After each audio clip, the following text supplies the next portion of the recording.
Here it is as it drives past two ambulances. We've decided to blur the image. His family said he was injured during the raid by Israeli soldiers. The IDF confirmed the incident, saying it violated orders, adding that it would be investigated and dealt with accordingly. The UN Special Rapporteur has accused Israel of using man as a human shield. The idea that Israel will investigate a Palestinian man being strapped onto a searing hot hood of an IDF Jeep is laughable, to say the least. But why don't we get to the details about what happened here in this case? So you will hear from that very Palestinian man who was, in fact, strapped onto the searing hot hood of an IDF Jeep in the West Bank in just a moment, so stay tuned for that. But first, why did the IDF attack this 24-year-old man in the first place? Well, the army had initially said that the individual, Abadi, who is 24 years old, was a suspected militant. His name is Mujahid Abadi. But it didn't take long for them to change their story, Cenk. Are you surprised by that? Oh, it's such a surprising thing. I mean, the IDF putting out a false statement in the beginning. No. Remember, do not trust the Gaza Health Ministry. That's a story we have later in the program. But the IDF, so trustworthy. Yeah. Well, it turns out totally lying, and there's much more lies to come. So later, after they had claimed that he was a suspected militant, they then changed their story and said, okay, fine, we admit that he did not pose any type of danger to Israeli soldiers, but he was caught in the crossfire. What could we do? He was caught in the crossfire with militants that we were fighting. Okay, I'm not buying that either. Well, by the way, even if that's true, so there was nothing we could do. We had to strap him onto the top of our car. Exactly. What does that have to do with it? So, I mean, look, we thought he was a militant, so we were obviously using him as a human shield, as we always do. Oops. I mean, it was an honest mistake to strap him onto the hood. Right.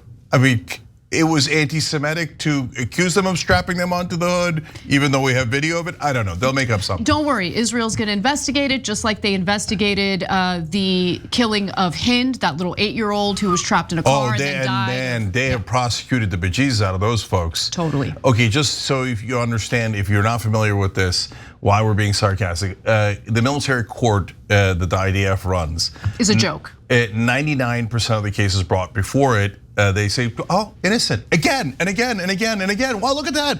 All of our soldiers who have maimed, killed, tortured, etc., all innocent, huh? Meanwhile, hundreds and sometimes thousands of Palestinians rounded up by the IDF in those same courts never get their day in court, never even charged. Never even charged. Huh, look at that. All the Palestinians stuffed into prisons without being charged, and all the IDF soldiers always innocent. Interesting. Well, I'm sure they'll adjudicate. Now, I want to remind you that this is not in Gaza. This is in Jenin in the West Bank. And that is where upward of 500 Palestinians have been killed by IDF forces since this war in Gaza began. And so with that in mind, why don't we hear from Mujahid Abadi, who explains how the IDF shot, beat, and tortured him. Take a look.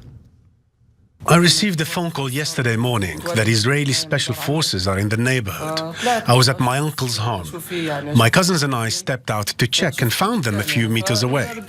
As we started to go back home, the Israeli soldiers opened fire on us. My cousins were injured, and I also received a bullet in my arm. I fell behind an Israeli armored vehicle parked outside my uncle's house. The Israeli soldiers kept firing, and by the time I fell to the ground, I received another bullet in my leg. I remained on the ground bleeding for more than 2 hours. None of the soldiers approached me. Only one drone hovering above me. I kept bleeding. After that, another Israeli armored vehicle approached the one I was lying behind. They tried to run me over. One of the soldiers trampled my head under his boot, kept punching me in the face, kicking my bleeding leg. He twisted my injured arm. My leg and arm bones were broken, totally crushed. So I want you to understand something. The IDF first claims, oh, he was a suspected militant. Then they change their story and say, no, he wasn't any type of threat to Israeli forces at all. It's just that he got caught in the crossfire. But as you just heard from the victim here, literally 2 hours after they had shot him, Israeli forces found him. He says that they struck his head and face and in the areas where he had been shot. How is that getting caught in the crossfire? And then they dragged him by the legs, lifted him up by the hands and feet, and threw him onto the hood of the military Jeep. And in the next clip, he's gonna talk about that. Let's watch. Thanks for watching. Our audience has helped build TYT into the media giant it is today. Together, we can accomplish anything. Support our work and join us at tyt.com/team. It was extremely hot that my back was burnt. They drove me back and forth for 20 minutes. I had hoped to be dead before the Israeli soldiers arrived. I had expected them to attend to my wounds, not to beat and batter me, while I already had 2 critical injuries. The Israeli soldiers kept me on the armored vehicle's hood for 20 minutes, driving back and forth. And finally, they drove me on the vehicle to the main road where the Israeli soldiers were stationed. So what does the United States have to say about this? Well, I turned to Matthew Miller, who is the spokesperson for the US State Department. He says civilians should never be used as human shields. The IDF should swiftly investigate what happened and hold people accountable, Miller said, referring to the Israeli military. Now, there is a reporter from The Intercept who has been asking Miller incessantly about updates to the alleged investigation that Israel is doing into the killing of 8-year-old Hind in Gaza. And he's getting testier and testier every time The Intercept asks him that question. And recently, when he got super testy, he essentially shot back at The Intercept reporter and said, this is a question that you should be asking the Israeli government. To which I say, aren't we asking the Israeli government? Damn. Okay, so because the US not only backs what Israel is saying with these belief in the preposterous investigations that they're doing, the preposterous statements that they put out, that they themselves then withdraw like a couple of days later, a couple of weeks later. This happened hundreds of times. At one point they said they had killed 13,000 members of Hamas inside Gaza with the bombings and everything. And then a couple of weeks later they're like, yeah, 9,000. 4,000 is a big number, right? And they're just making it up. They're just pulling it out. So, I mean, now, again, there's the US Congress, basically owned by AIPAC today, saying that you cannot trust any number that comes out of Gaza. And if you do, we're gonna take away all your funding, right? So, but we're to trust the IDF on all of this. It's comical, it's ridiculous, and we fund it. So obviously, the US and the Israeli government reaction is the same thing in essence at this point, because one is the, vassal state of the other. It's unclear which one is which. Okay, so now, is Israel using human shields? 100% confirmed by the Israelis. So this has been going on for decades, to the point where in 2005, the Israeli Supreme Court, which is different than the IDF military court. IDF military court is a joke of all jokes. Dictators run more fair courts, okay? Well, actually, in this case, they are the dictators of the Palestinians, so it's not surprising. But the Israeli Supreme Court actually adjudicates things inside Israel is relatively fair, okay?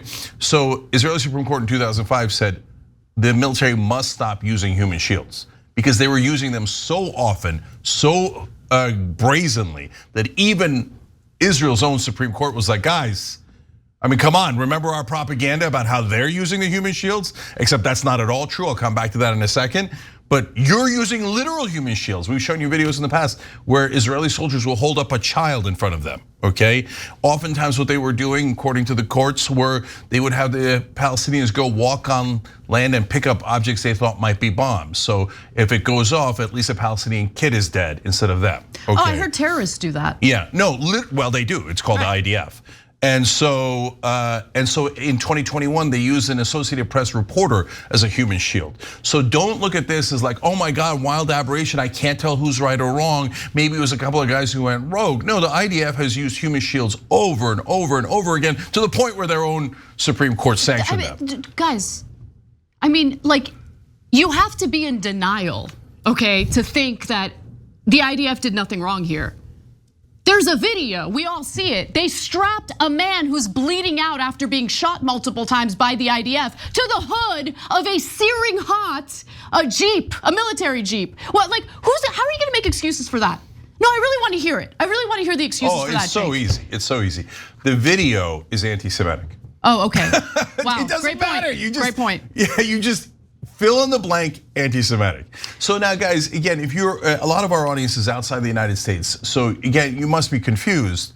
Why are they bothering to debate this? This is the most obvious thing in the world, because right? we have delusional people in our country that run the country, that do the news in this country, who lie to the American people and think that we're all stupid, and they think that insulting our intelligence is gonna work, but it's not gonna work. And thankfully, we're not funded by the US government, so I'm gonna go ahead and keep reciting the insane death toll in Gaza, okay? I mean, 37,000 people. That number has been the same for a few weeks now. The number is higher than that, okay? Yeah, okay, no question. Yeah. Everybody knows that, except, sorry, numbers are anti-Semitic. But because there's people buried in the rubble, thousands to tens of thousands buried in the rubble. So it's way higher than 37,000.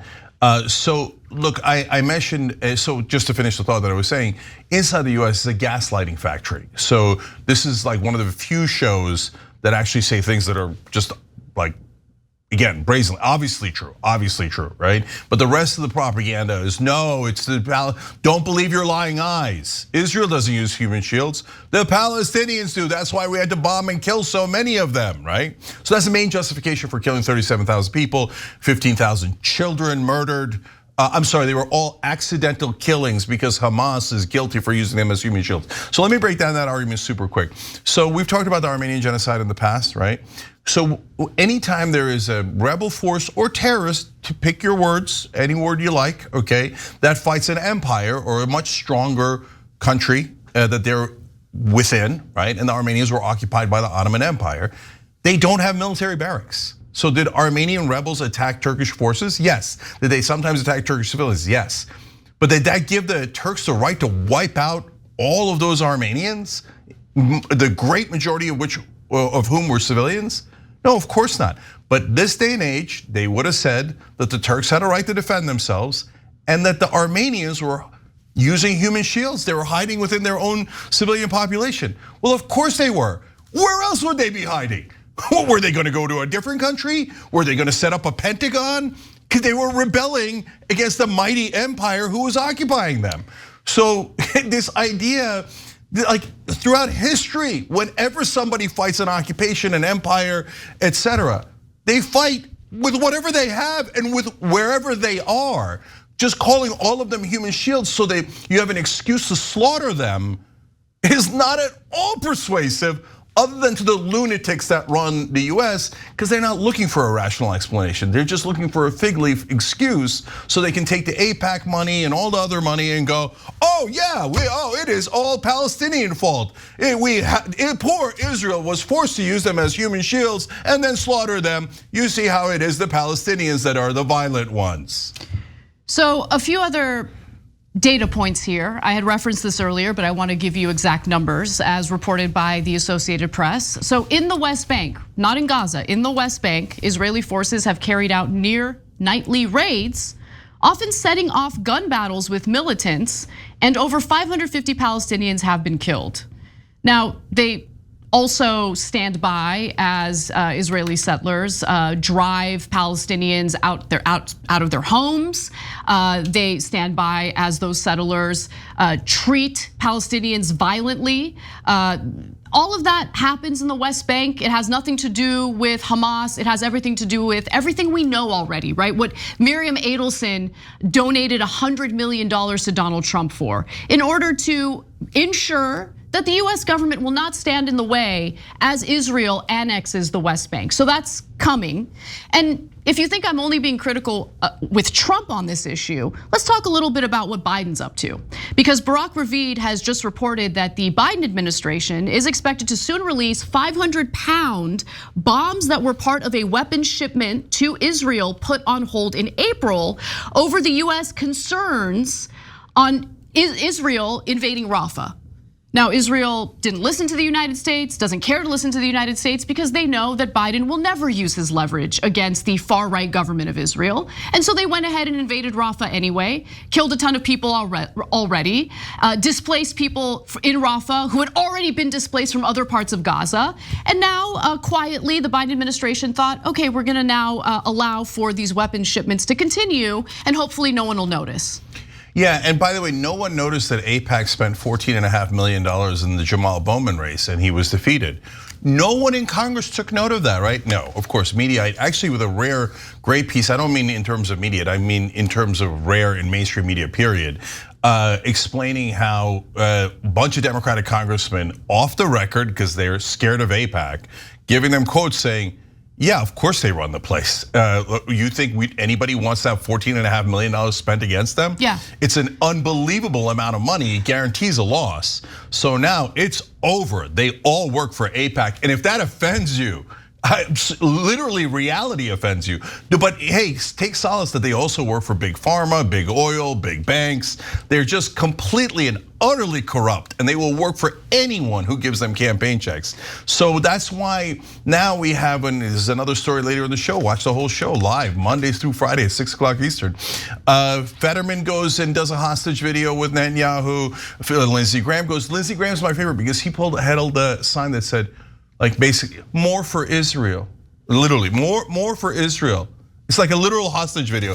Like, please, take American taxpayer money, send it to Israel. But guys, my family, I'm gonna be okay. But guys, listen, it's okay. Because all you need to do to protect our democracy is to vote for Joe Biden.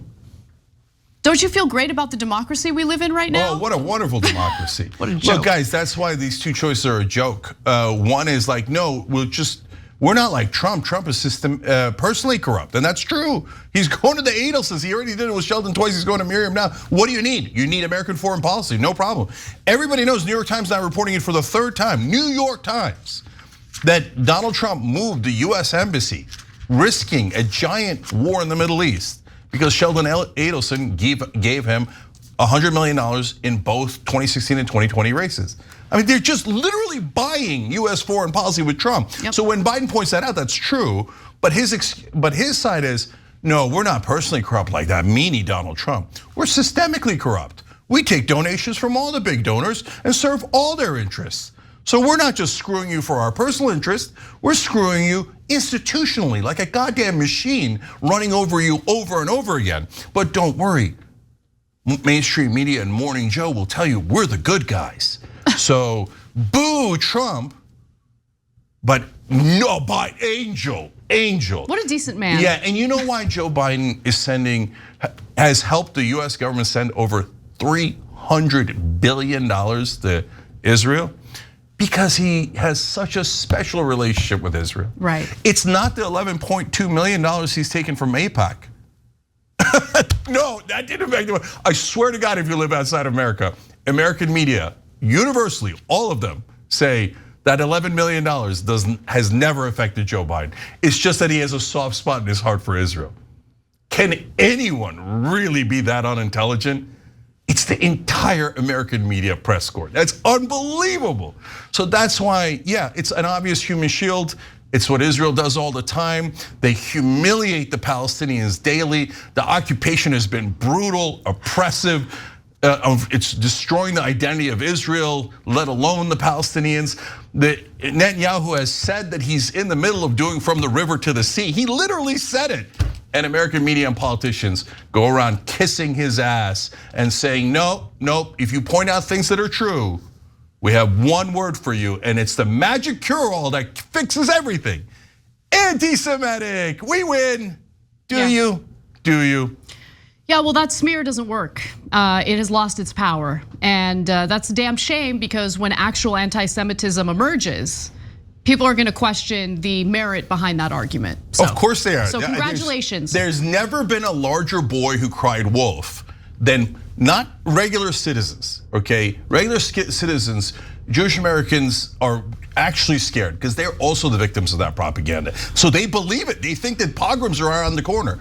But there's never been a bigger lie than the American politicians and the American media talking about how everybody else is anti-Semitic. It is a giant lie. It is the biggest boy who cried wolf ever in history. So I'm actually worried about our Jewish brothers and sisters. When real trouble comes, no one is gonna believe it, because the word anti-Semitic doesn't mean anything anymore.